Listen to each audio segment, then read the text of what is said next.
America के पूर्व राष्ट्रपति बराक ओबामा बने भारत के खिलाफ और भारत की सरकार के खिलाफ एक एजेंडा फैलाने वाली टूल किट का हिस्सा। बराक ओबामा ने भारत सरकार के खिलाफ कही बड़ी बात, नरेंद्र मोदी पर कसा तंज। नमस्कार दोस्तों, थिंक टैंक पर आप सभी का स्वागत है। दोस्तों, प्रधानमंत्री नरेंद्र मोदी जी अमेरिका के दौरे पर हैं। ये एक ऐतिहासिक पल है और हर भारतीय के लिए एक गर्व की बात है। लेकिन अब देखिए, यहाँ पर जो पूरा विपक्ष था, जिसमें एक टूल किट ऐसी है जिसमें जो चाहते हैं कि नरेंद्र मोदी जी कुछ भी अच्छा ना करें, जिसके लिए लगातार उन पर तंज कसे जाते हैं। एक एजेंडा फैलाया जा रहा है, जिस एजेंडे को हमने देखा था कि राहुल गांधी ने भी अमेरिका में फैलाया था कि भारत में अल्पसंख्यक यानी कि मुसलमान, सीधे तौर पर कहें मुसलमान सुरक्षित नहीं है, उन पर अत्याचार किया जा रहा है मोदी सरकार के द्वारा। दोस्तों, अब इस टूल किट का जो हिस्सा है वो बराक ओबामा, अमेरिका के पूर्व राष्ट्रपति बराक ओबामा भी बन गए हैं। उनका बयान आया है कि भाई, भारत में अगर अल्पसंख्यकों के ऊपर इसी तरह अत्याचार होते रहे, इसी तरह इन लोगों के साथ ऐसा व्यवहार होता रहा तो देश, भारत के टुकड़े टुकड़े हो जाएंगे, भारत बढ़ जाएगा। दोस्तों, टाइमिंग देखिए कितनी मैच करती है कि राहुल गांधी अभी अमेरिका से आए हैं। प्रधानमंत्री नरेंद्र मोदी के अमेरिका जाने से पहले वो एक एजेंडा सेट करके आए हैं, जहां पर उन्होंने बयान दिया था कि भारत में अल्पसंख्यक खतरे में है, अल्पसंख्यक पर अत्याचार हो रहा है, मुसलमान सुरक्षित नहीं है। और अब बराक ओबामा का अमेरिका में जब प्रधानमंत्री नरेंद्र मोदी है, ऐसी बात कहना ये दर्शाता है कि बराक ओबामा भी अब इस टूल किट का हिस्सा बन चुके हैं और इन्होंने एक भारत विरोधी बात कही है। सीधे तौर पर ये कह रहे हैं कि जो प्रधानमंत्री नरेंद्र मोदी है वो मुसलमानों पर अत्याचार कर रहे हैं, जिसकी वजह से देश का बंटवारा हो सकता है। दोस्तों, राहुल गांधी इसी टूल किट का हिस्सा था। आपको याद होगा राहुल गांधी ने किस तरह अमेरिका से ये बात कही थी कि जो भारत में अल्पसंख्यक पर अत्याचार हो रहा है, मुसलमान सुरक्षित नहीं है। और एक और चीज, उन्होंने जो यहाँ पर मुस्लिम लीग को सेक्युलर बताया था, मुस्लिम लीग जो पार्टी है उसको सेक्युलर बताया था, वो पार्टी जिसकी मूल पार्टी की वजह से भारत का बंटवारा हुआ, भारत से पाकिस्तान को अलग कर दिया गया, वैसी पार्टी को ये सेकुलर बता रहे हैं। और बीजेपी और आरएसएस को इनका कहना था कि ये भारत में अराजकता फैलाने का काम कर रहे हैं। तो अब उसी टूल किट का, जो जॉर्ज सोरोस की जो टूल किट है, जो पूरी तैयार की हुई है, उस टूल किट का हिस्सा बराक ओबामा भी बन चुके हैं। दोस्तों, बराक ओबामा जिस भारत में अल्पसंख्यक की बात कर रहे हैं, राहुल गांधी ने जिस अल्पसंख्यक की बात की, यानी कि मुस्लिम कम्युनिटी, उस मुस्लिम कम्युनिटी की जनसंख्या अब भारत में 25 करोड़ है और ये दायरा पार करती है अल्पसंख्यक होने का।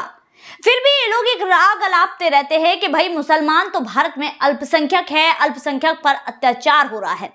लेकिन दोस्तों, इसके विपरीत बराक ओबामा जिस मुस्लिम कम्युनिटी की बात कर रहे हैं, जितने इसके हितैषी बन रहे हैं, जितनी इनकी चिंता कर रहे हैं, बराक ओबामा का अगर आप इतिहास खंगाल के देखें, उनका जो पिछला काला चिट्ठा खंगाल के देखें, तो उसमें बराक ओबामा ने जो मुस्लिम देश है, 7 मुस्लिम देशों पर 26,171 बम गिराए थे।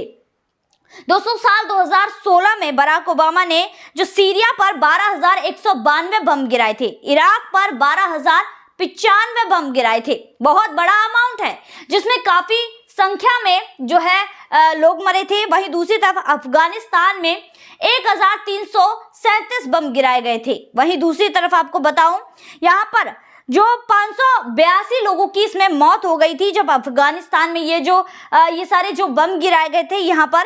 इसके अलावा पाकिस्तान में कई ड्रोन अटैक भी बराक ओबामा के द्वारा किए गए थे। एक तो जनाजे पर जो है ड्रोन अटैक किया गया था, जहां पर गर्भवती महिलाएं भी थी, बच्चे भी थे और जो भारी संख्या में यहाँ पर लोग मारे गए थे।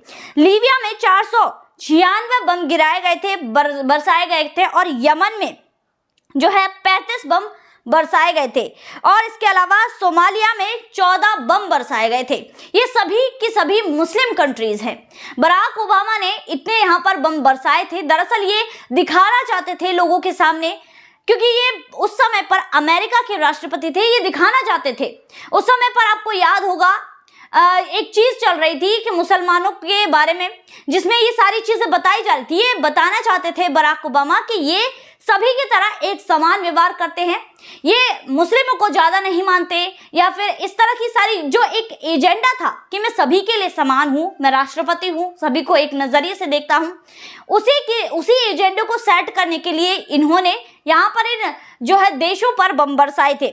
वहीं दोस्तों दूसरी तरफ ये सारी चीजें जो है यहाँ पर बराक ओबामा के द्वारा कही गई। वहीं दूसरी तरफ अब ये मोदी जी को जो सलाह दे रहे हैं बराक ओबामा, उसके बारे में भी सुनिए। जो अमेरिका के सांसद हैं उन्होंने खुद यहाँ पर जो है इनको जवाब दे दिया बराक ओबामा को कि आपको ऐसा कहने की जरूरत नहीं है, हमें सब पता है कि यहाँ पर जो है नरेंद्र मोदी जी की क्या छवि है, वो क्या कर रहे हैं। इसके अलावा नरेंद्र मोदी जी ने भी जब संसद में जब उनका भाषण हुआ तो इसका बड़ी ही सहजता से करारा जवाब दिया, जो इन लोगों के मुंह पर एक थप्पड़ की तरह पड़ा। राहुल गांधी हो, इसके अलावा बराक ओबामा हो या अन्य कोई नेता हो जो इस टूल किट का हिस्सा है, लगातार प्रधानमंत्री नरेंद्र मोदी के खिलाफ ऐसे जहर उगलता रहता है, उसको एक करारा जवाब था। इसके अलावा दोस्तों नरेंद्र मोदी जी ने करारा जवाब देते हुए यहाँ पर जो संसद है उसमें बताया कि भाई जो हमारा देश, जब प्रधानमंत्री नरेंद्र मोदी के हाथ में सत्ता आई थी तो 10th लार्जेस्ट इकोनॉमी था, उसके बाद इतना समय अब यहाँ पर 5th लार्जेस्ट इकोनॉमी बन गया है और जल्द ही 3rd लार्जेस्ट इकोनॉमी बन जाएगा, जिसमें प्रधानमंत्री नरेंद्र मोदी ने बिना किसी नेता का नाम लिए हुए, राहुल गांधी का, इसके अलावा अन्य किसी नेता पर तंज कसे हुए, अपनी जो खुद की जो इन्होंने योजनाएं चलाई है जिससे देश का विकास हुआ है, वो सारी बताई कि हमने किस तरह हमारे देश का विकास किया है। और एक जो यहाँ पर जो नरेंद्र मोदी जी एक बात कहते हैं कि भाई सबका साथ सबका विकास, वो भी बात यहाँ पर की गई। जिसके बाद नरेंद्र मोदी जी ने यहाँ पर जो यात्रा की है, अमेरिका यात्रा है, उसका बड़ा फायदा हमारे देश को मिलने जा रहा है। दरअसल यहाँ पर कई ऐसे जो है यहाँ पर डील्स हुई हैं, कई समझौते हुए हैं अमेरिका के साथ, जिससे हमारे देश का विकास होगा, जिसमें जो कई देश मिलकर अंतरिक्ष के जो अध्ययन करते हैं, एक वो समझौता हुआ है। इसके अलावा मैंने दोस्तों आपको बताया था कि जेट इंजन टेक्नोलॉजी हमारे देश में नहीं है, अब वो भी हमारे देश में कंपनियां आएंगी और हमारे देश में ही ये जो प्लेन्स के इंजन हैं, जेट इंजन है, ये हमारे देश में बनाए जाएंगे, जिसके बाद हमारे देश को बड़ा फायदा होगा, हमारे देश की अर्थव्यवस्था बढ़ेगी, हमारे देश का विकास होगा। तो दोस्तों हमारे देश के विकास के साथ ही नरेंद्र मोदी जी दूसरे देशों के बारे में भी सोच रहे हैं और दूसरे देशों को हमारे देश में व्यापार करने, कंपनियां लगाने के लिए लगातार आमंत्रित कर रहे हैं। इसके अलावा जो अमेरिका के सांसदों ने सीधा जवाब ओबामा को दिया, इसके अलावा ओबामा की पार्टी के लोग ने भी बराक ओबामा को आड़े हाथ ले लिया। दरअसल यहाँ पर जो अमेरिका है, इनको समझ आ गया है कि चीन से लड़ने के लिए जो एक हथियार चाहिए, वो हथियार भारत है। भारत में ही इतनी शक्ति है कि वो यहाँ पर चीन को टक्कर दे सकता है और चीन को हराने में भारत के बिना कोई भी जो है चीन को हरा नहीं सकता है। इसीलिए लगातार अमेरिका हो या अन्य कई देश हो, भारत की इतनी रेस्पेक्ट कर रहे हैं और भारत के साथ अच्छे संबंध बनाए रखने के लिए लगातार निरंतर प्रयास कर रहे हैं जितना वो कर सकते हैं। तो दोस्तों आज की वीडियो में बस इतना ही, फिर मुलाकात होगी ऐसी वीडियो के साथ, तब तक के लिए देखते रहिए थिंक टैंक।